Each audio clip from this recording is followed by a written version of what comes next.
Сайн байна уу. За тэгээд өнөөдөр болохоор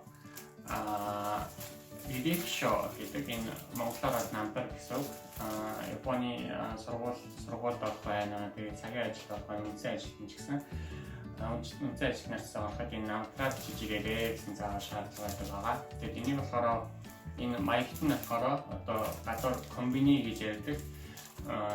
Монголоор одоо CEO шиг энэ сүлжээлбэрүүдээр бол бүгд ингээд зарагддаг байгаа. Тэгээд энэ болохоор 100 yen-ээс 200 yen-ийн хооронд дотроо 10 шиг байгаа юм маягтай энэ дирекшны агрууд гэх юм аа. Тэгээд энийг аваад бүгддэг байгаа. Тэгээд өнөөдөр болохоор энийг яаж бүгддэг талаар зааж өгье. За ингээд саяын дирекшн намтрыг болохоор стенд аваад тэгээд энд загвар болгоод бүгдсэн байгаа. Тэгээд энэ дээр болохоор би болохоор компьютер дээр шивээд явсан байгаа. Та нар болохоор заавал гараар бичээрэй. За тэгээд эхнээс нь тайлбарлаад явах юм бол энэ дирекшн гэж хэлсэн байна. Энэ маань намтар гэсэн үг. За тэгээд 2019 оны 7 сарын 10-ны өдөр энэ өнөөдрийн он сар өдөр. За тэгээд энд нь болохоор зураг нарах хэсэг байна. Өндөр нь 36-аас 40 мм, өргөн нь 24-өөс 30 мм-ийн тэгээд CG-с гарсан энэ зураг зураг байх нэ. За тэгээд энд нэр бичих хэсэг байна. Энэ жишээлбэл Болд өвгтөө Баатар гэсэн хүн байх юм бол энд Болд Баатар гэдэг энд англиар бичээд дээр нь болохоор Борудо Баатар гэж энэ заавал фригана гэж энэ яаж уншдаг юм бэ гэдэг дуудлагыг бичиж өгдөг байгаа. Япончуудын хувьд гэх юм бол энэ ханзыг нь япончуудын ханзны дуудлагыг нь болохоор япончууд өөрсдөө ч гэсэн уншиж чадахгүй тохиолдол их байдаг. Тийм учраас заавал энэ фриг яаж уншдаг юм бэ гэдгийг бичүүлж авдаг байгаа. За тэгээд доор нь болохоор төрсөн өдөр бүглэх хэсэг байна. Энэ хүн жишээлбэл 90 оны 1 сарын 1-нд төрсэн байх юм бол энэ ман 29 нас гэж энэ ман гэдэг нь ямар учиртай юм гэхээр яг тухайн өдрийн байдлаар энэ хүн хэдэн настай бэ гэдгийг сууж байгаа. Тэгэхээр 90 оны 1 сарын 1-нд төрсэн хүн бол төрсөн өдөр нь болцсон учраас 29-тэй гэсэн үг. Жишээлбэл энэ 8 сарын 1-нд төрсэн хүн байх юм бол 28-тай гэх байдлаар бүглээд явна гэсэн үг. За тэгээд дараа нь хүүс нь байна. За энэ хүн эрэгтэй хүн учраас эрэгтэйг нь дугуулна. За тэгээд дараа нь хаяг. Японд болохоор хаяг энэ шуудангийн дугаар гэж 7 оронтой дугаар байдаг байгаа. Жишээлбэл 113 0033 гэх юм бол энэ Токио хотын Бункё дүүргийн Хонго хэсгийг болохоор энэ дугаартай байдаг байгаа. Тэгэхээр Токиото, Бункёку, Хонго, Иччоме, Ичибанчи, Ичи. Тэгэхээр Токио хотын Бункё дүүрэг Хонго гэж энэ газрын 1-р гудамжны одоо 1-р тоот хэсгийн 1 номер гэсэн байдлаар газраа дугаарлаж явдаг байгаа. Тэгээд дараа нь болохоор энэ байрны нэр орж ирнэ. Жишээлбэл Хонго маншин гэдэг нэртэй байр байх юм бол за Хонго гэсэн маншингийн 101 тоотод амьдарч байна гэдэг энэ хаяг авчина. Тэгээд энэ дээр бас ялгаа байхгүй. Дээдлэлт нь заавал энэ хаягийг яаж уншдаг юм бэ гэдгийг тайлбарлаж бичих хэрэгтэй. Тэгэхгүй бол бас уншиж чадахгүй болчихно. За тэгээд доошлох юм бол утасны дугаар байна. Утасны дугаараар Японд 11 оронтой тоо байдаг байгаа. 080, 090, 070 гэдэг хэлдэг байгаа. Тэгээд энэ 24 орон байгаа. За тэгээд энэ доотлолтод байгаа энэ хэсэг болохоор Genjusho Igai ni Renako Kibosuru by Nomi Kinyo гэхээр энэ дээр бичсэн байгаа хаягнаас өөр хаяг руу холбоо байруулах тохиолдолд тэрийгэ бөглөөрэй гэж байгаа. Тэгэхээр энэ тохиолдолд бөглөхгүй. За тэгээд доошлох юм бол Gakuriki гэж байгаа. Энэ болохоор ямар сургуульд сурж ирсэн тухай, ямар сургуульд сурсан тухай намтар байгаа. Тэгээд жишээлбэл энэ хүн 2009 оны 6 сард Монгол Кокурицу Дайчи Кото Гакку социо гэхээр 2009 оны 6 сард Монгол Улсын 1-р ахлах сургуулийг төгссөн гэдэг. Энд бол ерөнхийдөө ахлах сургууль төгссөн хэсгээс оруулаад явчих бах. Японд болохоор баг явсан зүгээрээ Японд болохоор баг дуунд ахлах сургуулиас халдаг учраас тэр болгоны бүгдээд энэ жахан багтахгүй болчих баха.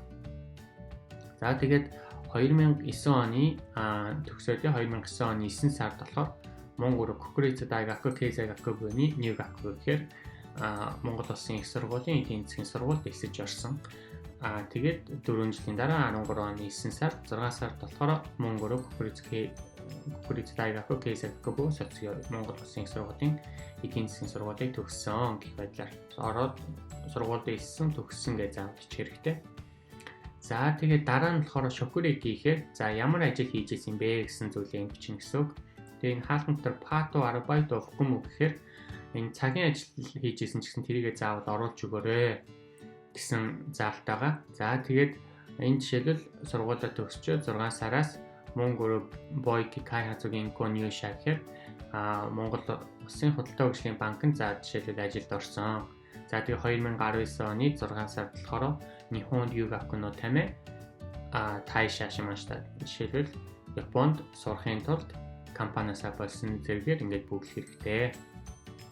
За тэгээд Японд ирэхэд хагас жилээс дээш хугацаагаар ийм онгорхой хугацаа гарах юм бол заавал тайлбарлаж бичих хэрэгтэй байгаа. Тэгээд жишээлбэл хүүхэд төрүүлсэн бол хүүхэд төрүүлсэн гэх байдлаатай тайлбаруудыг нь бичээд явуул болчихноо. За тэгээд ингээд доошоо явах юм бол Kibo Shokushu гэж энэ ямар ажил хиймээр байгаа юм бэ гэдэг. Энд нь болохоор худалдагч байд юм уу те зөөгч байд юм уу гэж бичиж болох бах. Тэгээд энд болохоор их хэрэгэлдэг үг Sekyaku гэж энэ хүнтэй харьцах зочинтой харьцах ажил гэсэн үг.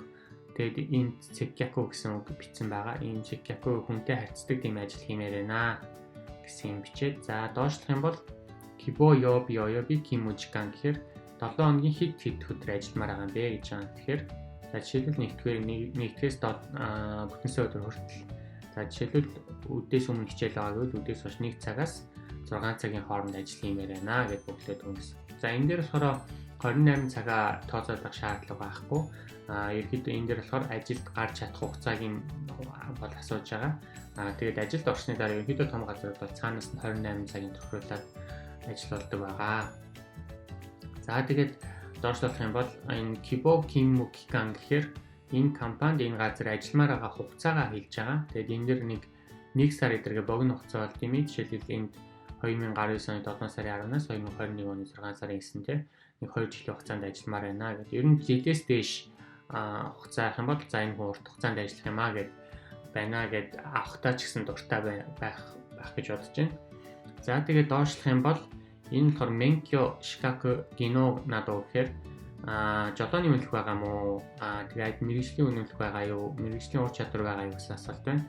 За тэгээд энд Монголд сурж байгаа ажиллаж байгаад ирсэн хүний үед жишээлбэл Японы түвшин тогтоох шалгалтанд тэнцсэн гэсэн юм байж болно тийм. Тэгэхээр 2019 оны 1 сард жишээлбэл Nihongo no Rikushikийн хаалт нутгаар J тест.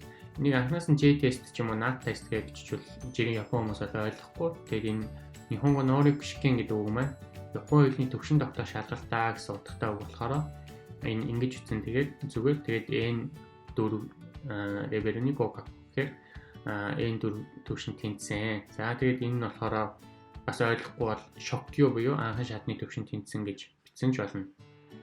За тэгээд энэ дахиад доош явах юм бол Honnin Kibo Kinyuran гэж энэ өөрийн чинь одоо санал бодлоо илэрхийлэх гэдэг юм одоо цалин ямар байгаа нэ хаана ажилламаар байгаа гэсэн байдлаар өөрийнхөө хүсэж байгаа зүйлийг бичих хэсэг байна. Энд жишээлбэл Gakko kara densha de 1 jikan kennai ni Kimu Kibo гэхээр сургуулаасаа би галт тэргээр нэг цагийн дотор явж очихоор газар ажилламаар байна гэсэн юм бичиж өгч байна.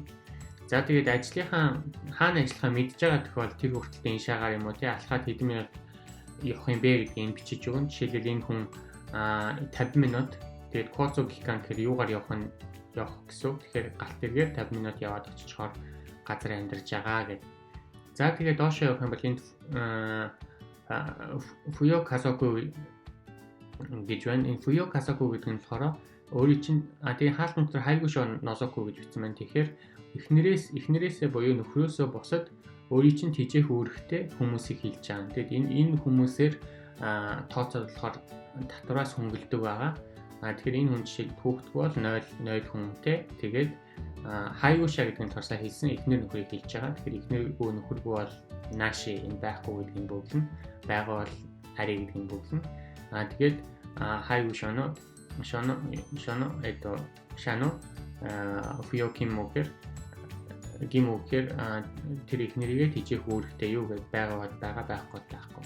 Гэхдээ энэ дээр бүглэгдэж байгаа нь болохоор зөвхөн Япон улсад байгаа ихнэр нөхөр хүүхдийг бол заах юм шүү. За тэгээд доошлох юм бол энд Sayoshigawa Kinyuran гэж байна. Энэ нь болохоор цаатлын ажилд авах чаа газар чинь бүглдэг гэсэн учраас бүглэх шаардлага байгаа. За тэгээд иймэрхүү байдлаар амархан ажилд орох цагийн ажилд орох те директ шог яаж бүглэхийг талаар тайлбарлалаа. За тэгээд та нарт асуулт байвал комент хэлбэрээр бичээд үлдээчээрэй, боломжоор хариулаад явуулнаа. За та нарт амжилт хүсье.